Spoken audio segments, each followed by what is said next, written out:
Picture this, a small living room in 1933, a quilt draped over a threadbare couch. If your couch opens up to the room, consider hanging your quilt over the back of the couch to add visual interest as you enter the space. A wood-burning stove warming chipped teacups, handmade curtains framing a cracked window, letting in soft afternoon light. The Great Depression was harsh, relentless, and uncertain, but within those four walls, in kitchens and parlors across the country, something remarkable happened.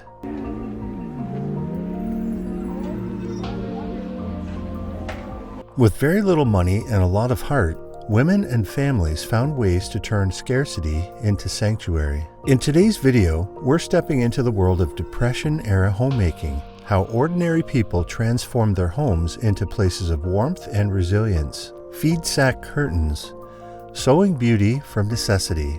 In the 1930s, store-bought curtains were unthinkable for many families.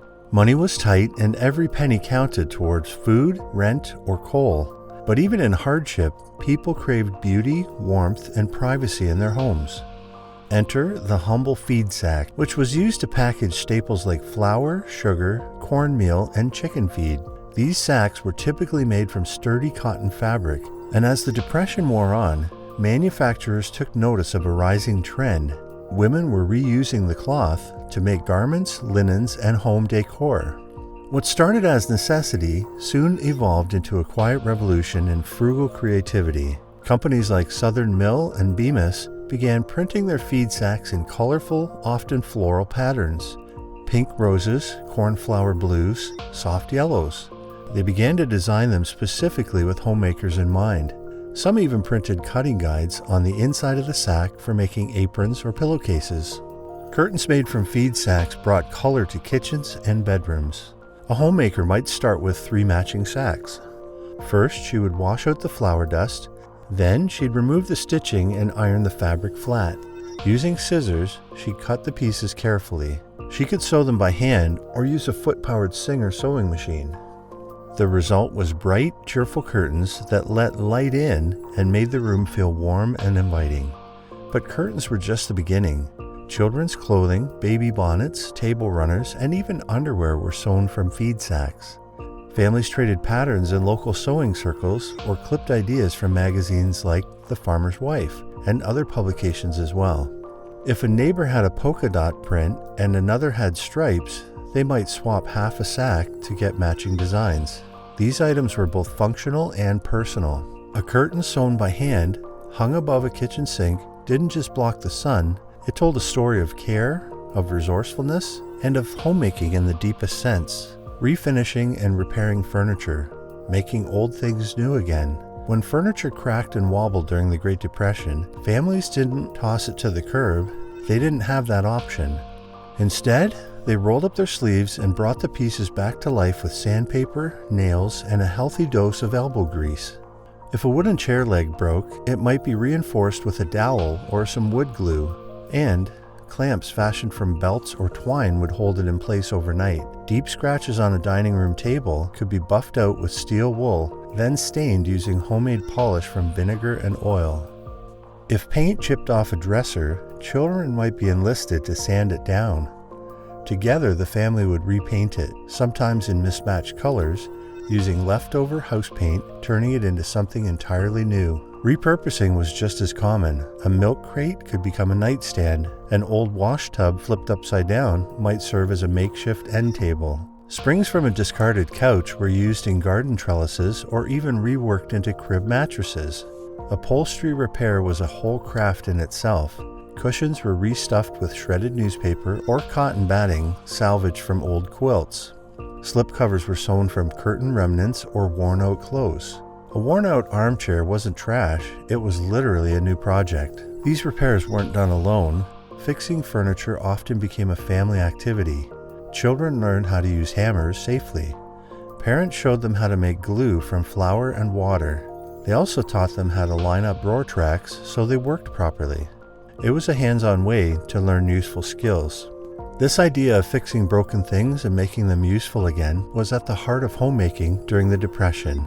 It was around feeling proud, being creative, and taking care of what you had, along with saving money, of course, growing hope. literally and figuratively. During hard times, people turned to something they could still control, the ground beneath them. No matter where they lived, on farms, in city apartments, or in temporary homes, families found space to grow something. In the countryside, backyards became small farms. People grew tomatoes, cabbage, carrots, onions, and beans. In cities, window boxes and shared garden plots appeared. Even alleys and rooftops were used. Kids helped dig with spoons. Coffee grounds and eggshells were saved to feed the soil. Every bit of space counted. People grew pole beans up fences. They used old ladders to hold cucumbers. Empty tin cans and milk bottles became pots for seedlings. Buckets and barrels caught rainwater to save on using tap water. These gardens were about taking control of the situation rather than just growing more food. A small row of lettuce didn't solve money problems, but it added something fresh to dinner. Herbs like basil or thyme, grown on windowsills, made plain meals taste better. And people planted flowers too, marigolds, zinnias, and hollyhocks. They added beauty and joy. Even one bright flower could lift the mood. Some families also raised animals. Chickens laid eggs, rabbits gave meat and warm fur. A few even kept pigeons for food. As you see, these gardens did much more than feed families. They gave people something to care for. And when harvest time came, it meant something special. A child pulling their first carrot or a salad made from the backyard was a reason to feel proud, a small win during tough times. Handmade Comforts, stitching strength into everyday life. The Depression-era home may have lacked frills, but it didn't lack soul. It was full of handmade comforts. Quilts were probably the most symbolic of this. Constructed from worn-out dresses, men's shirts, and flour sack scraps, these quilts were stitched in patterns that told stories. The log cabin, the double wedding ring, the nine patch. Some families passed these down for generations. Others stitched in secret messages or family initials. Evenings brought everyone together in a quiet kind of industry. By the fire or the glow of a kerosene lamp, mothers darned socks, children sorted buttons by size, and fathers whittled wood or read aloud from the paper. Radios played low in the background, and the repetitive rhythms of stitching or knitting filled the room with a calming hum. Toys were also handmade, like sock puppets, corn husk dolls, carved animals. A popular project was sewing stuffed animals from worn-out towels or clothing, with buttons for eyes and yarn for hair. These comforts were essential. They made the difference between a house that was just a roof and walls and a home that felt loved. A house built by hands and held by hearts.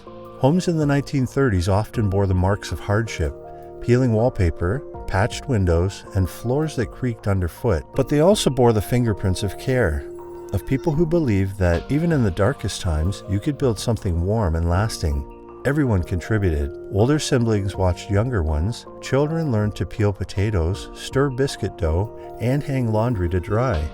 Grandparents told stories, not just to entertain, but to preserve history and instill values. Mealtimes were sacred, even if the meals were simple. Soup with bread, beans and rice, or garden-stewed vegetables. What mattered was that everyone was at the table together. And when the weather turned cold, families gathered under those homemade quilts near the stove or fireplace, sharing warmth in both literal and emotional terms. The house might have lacked insulation, but it was rich in ritual. Yesterday's wisdom, today's renewal. In our fast-paced, tech-heavy world, a surprising number of people are looking back out of yearning for simpler times. We see it in the rise of DIY culture. Sewing your own clothes, repainting salvaged furniture, building raised garden beds on apartment balconies. YouTube is full of tutorials on sourdough starters, macrame plant hangers, and how to make curtains from thrift store fabric. Why? Because people are once again realizing the power of intentional living. That slowness isn't laziness, it's healing. That creativity isn't just for artists, it's for everyone trying to make a space of their own. And in that sense, Depression-era homemakers were like pioneers. They showed us something important. With care, creativity, and support, any home can feel warm and safe, even the simplest one. In the hardest of times, it was love and ingenuity that made a house feel like a haven. If this gave you a new perspective, like, subscribe, and stay tuned for more untold American history, the kind written not in the headlines, but in homes. Thanks for watching, and until next time, keep building something meaningful.